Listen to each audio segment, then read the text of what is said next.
Salutations à toutes les frères et sœurs en Jésus-Christ dans le monde entier. Je me présente le frère Serge de l'île de la Réunion. Pour ceux qui ne me connaissent pas encore, notre message sera sur la marche avec Dieu. Avant d'entrer dans notre message, prions frères et sœurs. Père, merci pour ta grâce, ta bonté, ton amour, ton sacrifice à la croix. Prends le contrôle de ce moment par ton Saint-Esprit. Communique à chacun de nous ta vérité, Dieu de gloire, Dieu d'Israël. Au nom puissant du Seigneur Jésus-Christ. Amen. La marche avec Dieu. Prenons le livre de Genèse chapitre 6 à partir du verset 8.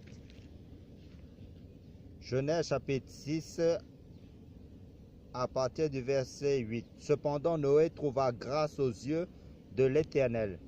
Voici l'histoire de Noé. C'était un homme juste et intègre dans sa génération. Un homme qui marchait avec Dieu. Amen. La Bible nous apprend que Noé était intègre et juste. C'était la conséquence de sa marche avec Dieu, de sa relation avec Dieu, parce que Noé marchait avec Dieu. On ne peut pas craindre être juste, être intègre si Dieu ne nous fait pas grâce. C'est impossible. Personne ne peut se glorifier d'être juste, intègre et craindre Dieu. Tout vient de Dieu. Car dans le livre de Romains chapitre 11, il nous est dit, c'est de lui la source. Dieu est la source, il est la source, par lui le moyen et pour lui la raison que sont toutes choses. Donc personne ne peut se glorifier de cela. Pour notre information, la grâce n'a pas commencé il y a 2000 ans. Dieu a toujours été le Dieu de grâce. Beaucoup pensent que la grâce a commencé quand Jésus est venu. Non. La Bible nous dit dans l'évangile de Jean chapitre 1 que la loi a été donnée par Moïse, la grâce et la vérité sont venues par Jésus-Christ. Cela veut dire tout simplement qu'officiellement que la dispensation ou l'âge de la grâce a été officialisé, a été institué à ce moment. Là, Dieu a toujours été le Dieu de grâce. Pour aller au ciel, cela dépend de Dieu uniquement. Et Dieu se révèle à qui il veut, car nul ne peut venir à Christ si le Père ne l'attire, dont parle l'évangile de Jean chapitre 14. Ensuite, comme Dieu n'est pas un dictateur, il faut ensuite que la personne en question suive les principes de Dieu, dans la marche avec Dieu. Comment? Prenons le livre du prophète Amos. Le livre du prophète Amos à partir du chapitre 3, verset 3, qui nous dit: deux hommes marchent-ils ensemble sans s'être concertés? Car ce n'est pas nous qui décidons, c'est Dieu qui décide dans la marche. On va s'asseoir d'abord. Dieu va nous proposer ses conditions. Dieu va se concerter avec nous, avec sa parole. Sur ses commandements, on va se mettre d'accord avec Dieu sur sa parole. Dieu va parler à notre esprit à travers de sa parole. On va s'asseoir avec Dieu dans sa vérité, sa parole avant tout. Avant d'entreprendre quoi que ce soit, on ne va pas négocier avec Dieu sur sa parole. Sur ces conditions, on exécute la parole de Dieu. Un exemple parmi tant d'autres, là où Dieu dit dans sa parole, voler n'est pas bon, alors on se conforme, on se plie à sa parole. Donc, Dieu nous éclaire dans cette marche selon l'éclairage de sa parole de vérité éternelle. Donc, avec Dieu, il y a un point de départ et un point d'arrivée, c'est-à-dire depuis la conversion jusqu'à l'enlèvement de l'Église ou encore de la conversion jusqu'à la mort, si Jésus n'est pas encore venu, n'est pas encore revenu, ou encore de la naissance jusqu'à la vieillesse. Et pendant cette marche, cette traversée, beaucoup de choses peuvent se passer. La route est longue avant la destination finale. Comme pour les enfants d'Israël, lors de la traversée du désert, dont le point de départ était la sortie d'Égypte, jusqu'à la destination finale au pays de Canaan. Il y a eu beaucoup de choses pendant leur parcours. Prenons le livre de Deutéronome. Seigneur, ta parole est bonne. Le livre de Deutéronome, chapitre 8, à partir du verset 22. Deutéronome, chapitre 8, à partir du verset 2.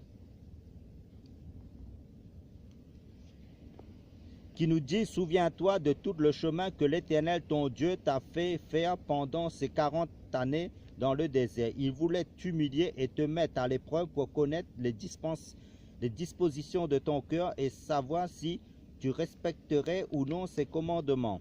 Il t'a humilié, il t'a fait connaître la faim et t'a nourri de la manne que tu ne connaissais pas et que tes ancêtres non plus n'avaient pas connu, afin de t'apprendre que l'homme ne vit pas de pain seulement, mais de tout ce qui sort de la bouche de l'Éternel. Amen. Pendant ces 40 ans, les Juifs ont marché avec Dieu, mais beaucoup sont morts. Donc, pendant notre traversée sur terre, en Jésus-Christ, nous allons faire beaucoup de rencontres et nous allons nous séparer avec des personnes aussi que nous avons connues. C'est normal, Israël a connu cela. Il n'y a rien de nouveau sous le ciel, dit l'Ecclésiaste chapitre 1. Parce que l'histoire d'Israël est similaire à l'histoire de l'Église. Rappelez-vous aussi quand dans sa marche, Lot est sorti de Sodome, sa femme a regardé en arrière, elle est devenue une statue de sel. Lot n'a pas été dans les sentiments selon l'homme. Il s'est sauvé selon les conseils de Dieu pour sauver sa vie. Donc quand nous marchons avec Dieu, il faut se préparer à la séparation en cours de route.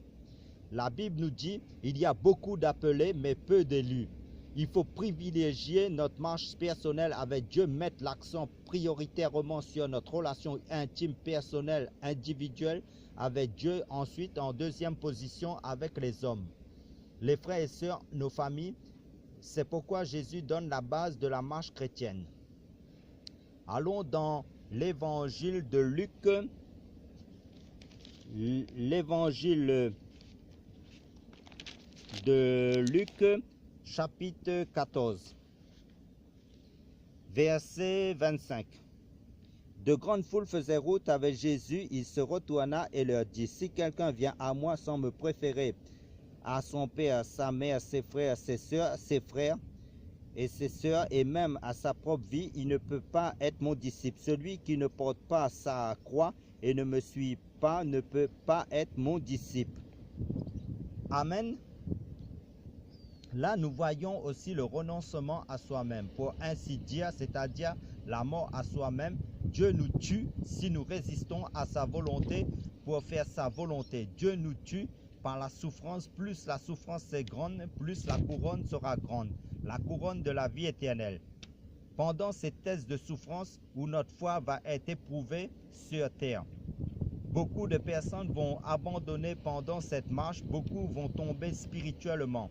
Tandis que dans le désert, au temps de Moïse, beaucoup sont morts physiquement. Donc si les principes de la concertation avec Dieu n'a pas été respecté, nous allons être bloqués dans notre marche chrétienne plus tard. C'est pour cela que nous devons chaque jour nous examiner pour voir si nous sommes encore dans la foi, dans la parole de Dieu, dont parle le livre de 2 Corinthiens chapitre 13, pour voir si nous sommes toujours dans la marche chrétienne, le chemin du Christ, pour voir si on n'a pas dévié de la vérité, pour éviter d'être bloqué, de tâtonner dans notre cheminement avec le Seigneur. Il faut toujours se remettre en question chaque jour.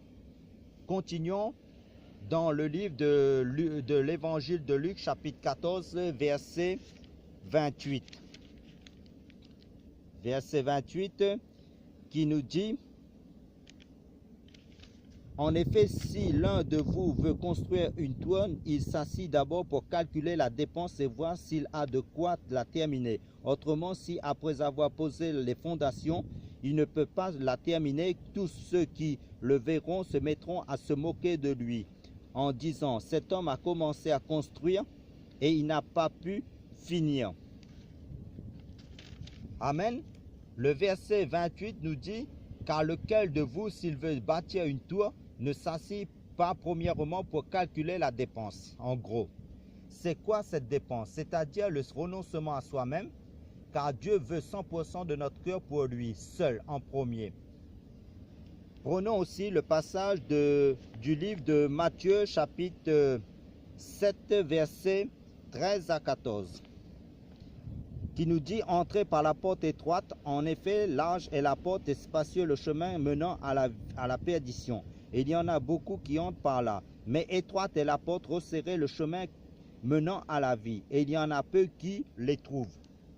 Cette porte étroite, c'est la porte de la souffrance, de la croix, du rejet, de l'incompréhension, des outrages, des insultes, de la haine des religieux du monde vis-à-vis des enfants de Dieu engagés en Jésus-Christ. C'est la porte, le chemin de la séparation de tout ce qui n'est pas en conformité avec la parole de Dieu. Dans ce chemin, la marche est parsemée d'obstacles, d'embûches, de combats perpétuels dans la prière et dans la défense de la vérité de Jésus.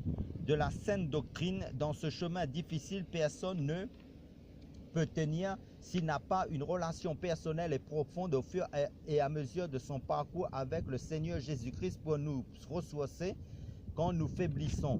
C'est là dans le secret que Dieu nous travaille, nous forge, nous taille seul à seul, nous façonne à la stature parfaite de Christ jusqu'à la fin de notre parcours terrestre, pour son royaume éternel, pour faire sa volonté. Prenons le livre du prophète Ésaïe, chapitre 40. Le livre du prophète Ésaïe, chapitre 40, verset 30, qui nous dit: les adolescents se fatiguent et s'épuisent, les jeunes gens se mettent à trébucher, mais ceux qui comptent sur l'Éternel renouvellent leur force. Ils prennent leur envol comme les aigles, ils courent sans s'épuiser, ils marchent sans se fatiguer. Amen. Alléluia. Ceux qui ne vont pas développer au fur et à mesure leur relation profonde avec Dieu, qui vont négliger, se relâcher dans la prière et la méditation de la parole de Dieu, risquent de se lasser, de se fatiguer plus tard dans leur marche avec Dieu. Ils vont s'essouffler, mais ceux qui vont prendre à cœur tout cela, qui vont respecter ce que Dieu demande et le faire selon sa parole éternelle, ils vont renouveler leur force. Ils s'élèveront comme des aigles, c'est-à-dire ils partiront lors de l'enlèvement de l'Église à la fin. En attendant, avant ce jour-là, tandis qu'ils sont encore sur cette terre, ils vont marcher malgré c'est pas facile. Ils vont persévérer et le rôle de ces chrétiens consistera toujours à encourager, à fortifier, à édifier les autres croyants en Christ qui s'affaiblissent en cours de leur marche, à poursuivre leur route dans la marche chrétienne, à tenir bon jusqu'à la fin. Et Dieu nous encourage aussi dans le livre d'Hébreux chapitre 12 à courir avec persévérance dans la carrière qu'il a ouverte devant nous à cause de son sacrifice à la croix.